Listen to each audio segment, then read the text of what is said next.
Hi అండి. అందరూ ఎలా ఉన్నారు? ఈరోజైతే మేము భైరవకోన వెళ్తున్నామండి. సింహాచలంలో దగ్గరలో ఉంది కదండి టెంపుల్, అక్కడికి వెళ్తున్నాం. సింహాచలానికి 5 కిలోమీటర్స్ రేంజ్లోనైతే భైరవస్వామి టెంపుల్ ఉందండి. భైరవస్వామికి ప్రతి అష్టమికి అమావాస్యకి పూజలు అనేవి నిర్వహిస్తారండి.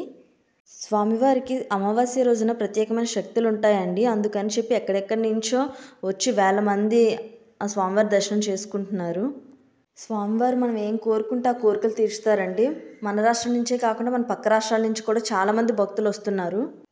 శివయ్యకి ఎలాంటి అభిషేకాలు అయితే చేస్తారో కాలభైరవ స్వామికి కూడా సేమ్ అలాంటి అభిషేకాలే చేస్తారండి.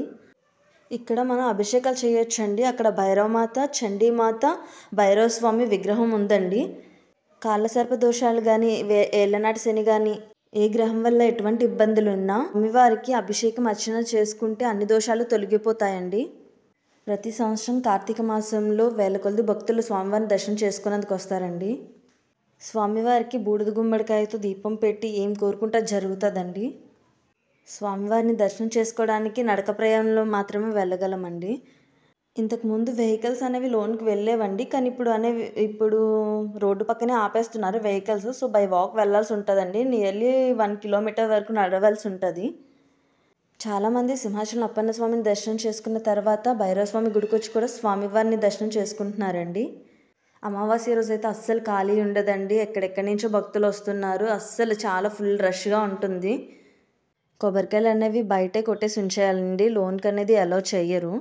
మేము వెళ్ళిన రోజు అయితే లైన్ మాత్రం చాలా చాలా పెద్దగా ఉందండి. అస్సలు ఖాళీ లేదు టెంపుల్. లోన్ మాత్రం పాలు ప్యాకెట్, విభూది తీసుకుంటున్నారండి. ఇంకేం లోన్కి పట్టుకువెళ్ళడానికి అవ్వడం లేదు.